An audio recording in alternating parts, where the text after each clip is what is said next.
Hello students, welcome back to Audit and Assurance F8 video lectures. I'm here with a detailed video lecture on audit sampling, ISA 520.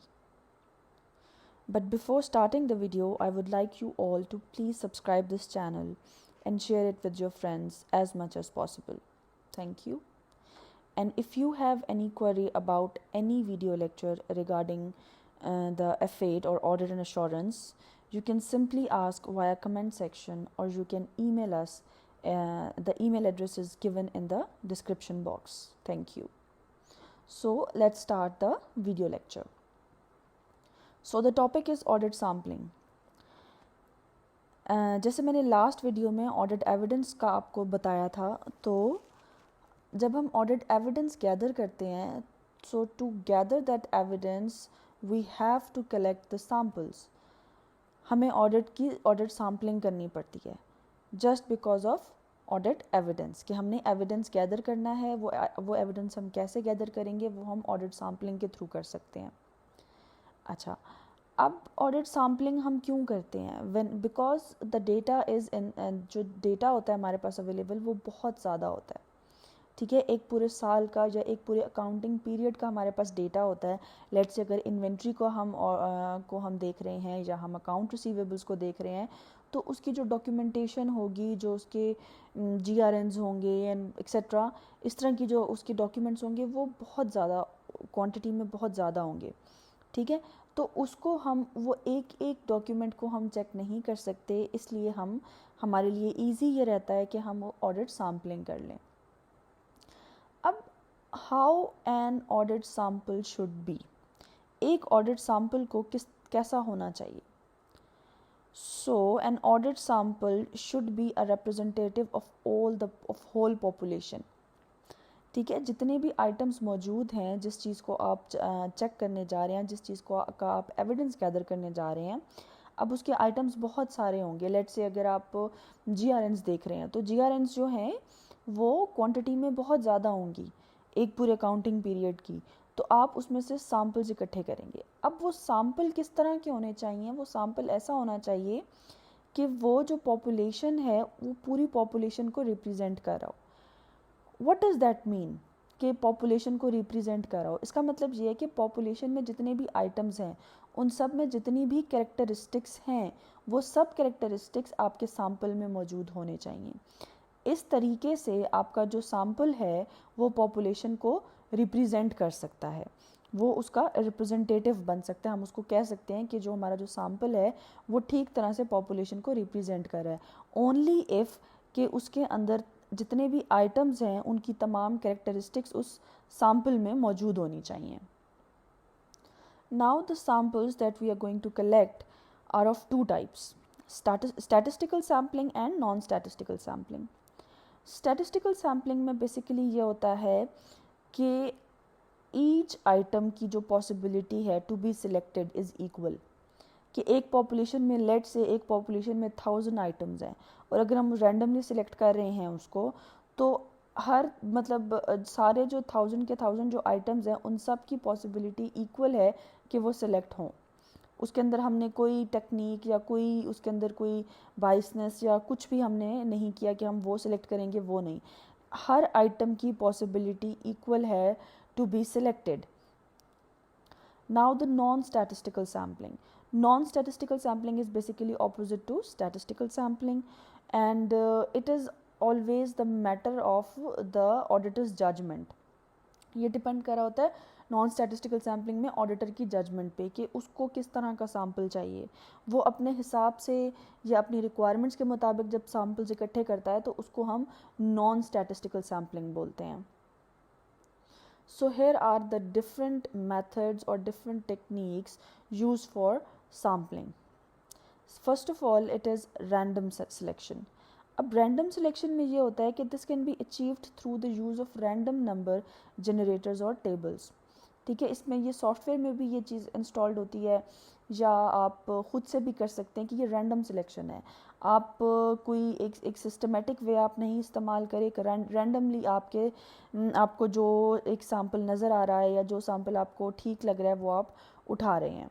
ठीक है, और इसके अंदर कोई भी proper एक वे नहीं है, एक सिलेक्शन का एक प्रोसेस नहीं है कि हमने फ़लाँ सेलेक्ट करना है, फ़लाँ सेलेक्ट करना है, ऐसा कुछ भी नहीं है। आपने बस रैंडमली अपने सैम्पल्स को सिलेक्ट करना है। Next is systematic selection. Systematic selection में बेसिकली हम एक सिस्टम के अकॉर्डिंगली चलते हैं। हम बेसिकली इसमें हम ये कह सकते हैं कि हम एक इक्वल इंटरवल्स हम ले लेते हैं। लेट्स से फॉर एग्जांपल कि अगर हमारे पास 100 GRNs हैं, तो हमने एक सिस्टम उसका ये सिलेक्ट किया है कि हम every 10 GRNs after every 10 GRNs हम एक जो आइटम है वो हम सिलेक्ट कर लेंगे। तो ये बेसिकली एक सिस्टमेटिक सिलेक्शन, हमने एक सिस्टम प्रॉपर बना दिया उसका कि आफ्टर एवरी 10 GRNs हम सिलेक्ट करेंगे, या आफ्टर एवरी 20 GRNs हम सिलेक्ट करेंगे, या इस तरह से। अब हम एक सिस्टम के तरीके से हम चलें तो next is monetary unit selection. Monetary units में बेसिकली हम in the terms of money, ठीक है, जो ऑडिटर है वो सैम्पलिंग को की बेसिस बना देता है मनी, ठीक है, कि वो सेट कर देता है एक बेसिकली एक अमाउंट सेट कर देता है कि उससे ज़्यादा अमाउंट की जितनी भी GRNs होंगी हम उसी को सिलेक्ट करेंगे, ठीक है, वही हमारा सैम्पल बनेगा। या इतने अमाउंट से कम वाली जो होंगी, सिर्फ हमारा जो सैम्पल है वो सिर्फ उन्हीं अमाउंट्स का बनेगा। लेट्स से अगर $100,000 से ऊपर वाली जितनी भी GRNs है हम सारे जो आइटम्स हैं उसी में से सिलेक्ट करेंगे, ठीक है जी। Next is hazard selection. इसमें ये होता है कि इसमें कोई स्पेसिफिक पैटर्न नहीं होता, कोई स्पेसिफिक इसका स्ट्रक्चर नहीं होता, ठीक है। इसमें बस ये होता है कि हमने बाइसनेस को अवॉइड करना होता है, प्रेडिक्टेबिलिटी को, कि हम बेसिकली इसके अंदर ना कोई रैंडम सिलेक्शन होती है, ना सिस्टमेटिक सिलेक्शन होती है, ना ही कोई मॉनेटरी यूनिट्स हम इसके अंदर डालते हैं, ठीक है। हम जब भी हम इसको हम एक स्ट्रक्चर्ड वे नहीं होता, बस हमारी इसमें कोशिश यही होती है कि इसमें जो बाइसनेस है और जो प्रेडिक्टेबिलिटी है उस सैम्पल की सिलेक्शन की, उसको हम अवॉइड करें। Next is block selection. This involve selecting a block of any items, ठीक है। हम इसमें ब्लॉक्स सेट कर लेते हैं कि लेट से अगर GRNs हैं और उनका जो सीक्वेंस है लेट से वो 1 to 1000 है, तो हम क्या करेंगे कि उसमें से ब्लॉक सेलेक्ट कर लेंगे कि 50 to 100 वाला, उसके बाद 150 to 200 वाला ब्लॉक हम सेलेक्ट कर लेंगे, उसके बाद हम 250 to 300 वाला हम सेलेक्ट कर लेंगे। इसी तरह मतलब हमने ब्लॉक सेट कर लिए हैं, ब्लॉक्स, और हम वही ब्लॉक्स लेके हम आगे चल रहे हैं और वही हम सिलेक्शन कर रहे हैं अपनी सैम्पलिंग की। ओके, ना what are the risk that are involved in sampling. So सबसे पहला रिस्क और जो सबसे फॉरमोस्ट रिस्क है वो यही है कि due to the wrong selection of samples हम एविडेंस गलत गैदर ना कर लें। तो basically sampling risk is essentially the risk that the auditor's sample from a population will not be representative. तो सैम्पलिंग का रिस्क तब आता है कि जब जो सैम्पल आपने सेलेक्ट किया है, जो आपने वो पूरी पॉपुलेशन को रिप्रेजेंट नहीं करा, उसमें कुछ ऐसी कैरेक्टरिस्टिक्स हैं जो आपकी पॉपुलेशन में मौजूद हैं बट आपकी सैम्पलिंग में वो मिसिंग हैं। तो वो उसका मतलब ये है कि वो पॉपुलेशन को ठीक तरह से रिप्रेजेंट नहीं करा, और यही आपका सैम्पलिंग रिस्क है।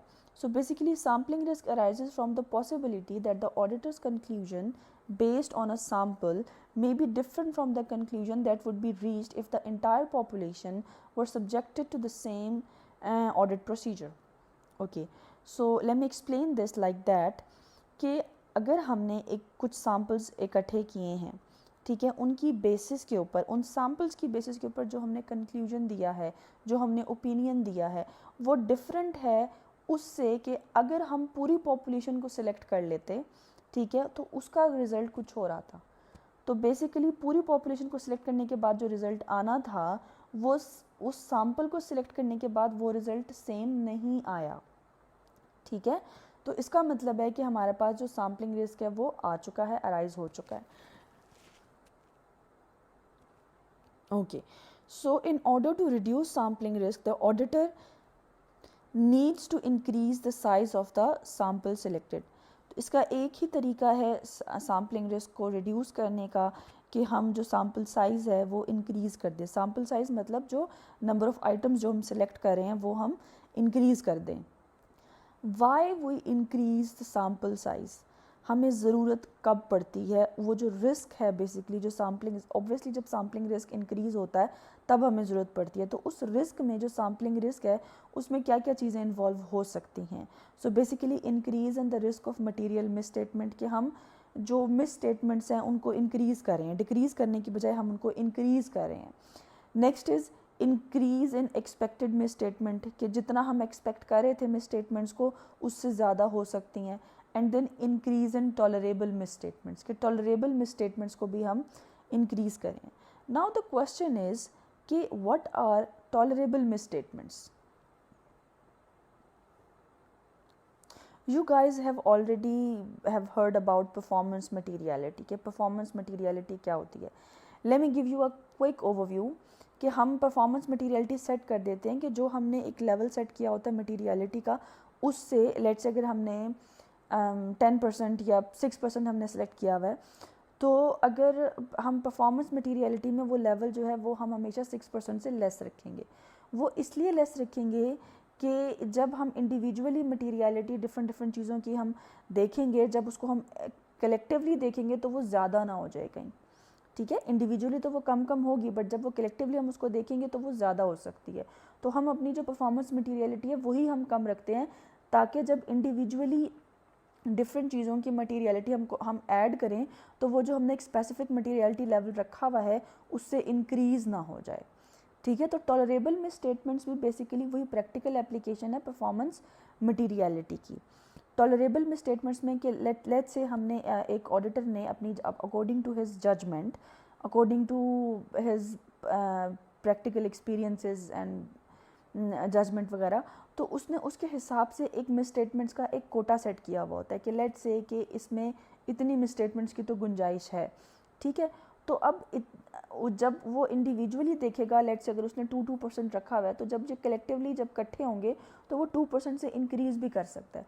तो इसलिए जो एक टॉलरेबल मिस स्टेटमेंट है उसको हम हमेशा 2% से कम ही रखेंगे। और इसमें ये होता है कि अगर जो हमने टॉलरेबल मिस स्टेटमेंट्स का जो भी हमने परसेंटेज या जो भी हमने उसका कोटा हमने सिलेक्ट ऑलरेडी हमारे माइंड में होता है, हमने डिसाइड किया हुआ होता है, अगर वो उससे इंक्रीज़ हो रहा है तो एक ऑडिटर जो है वो फ़ौरन से पहले जो अपना सैम्पल साइज़ जो है वो इंक्रीज़ कर देगा।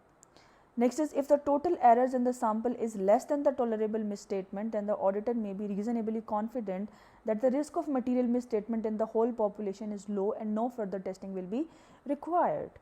इसमें ये होगा कि अभी हमने पहले एक सिचुएशन बताई थी जहाँ टॉलरेबल मिसस्टेटमेंट्स जो है वो इंक्रीज़ कर रहे हैं, और नेक्स्ट सिचुएशन इसके ऑपोजिट है कि अगर टॉलरेबल मिसस्टेटमेंट्स जो हैं वो टोटल एरर्स जो हैं वो टॉलरेबल मिसस्टेटमेंट से कम हैं, तो इसका मतलब है कि ऑडिटर का कॉन्फिडेंस इंक्रीज़ हो सकता है उन फाइनेंशियल स्टेटमेंट्स में, ठीक है।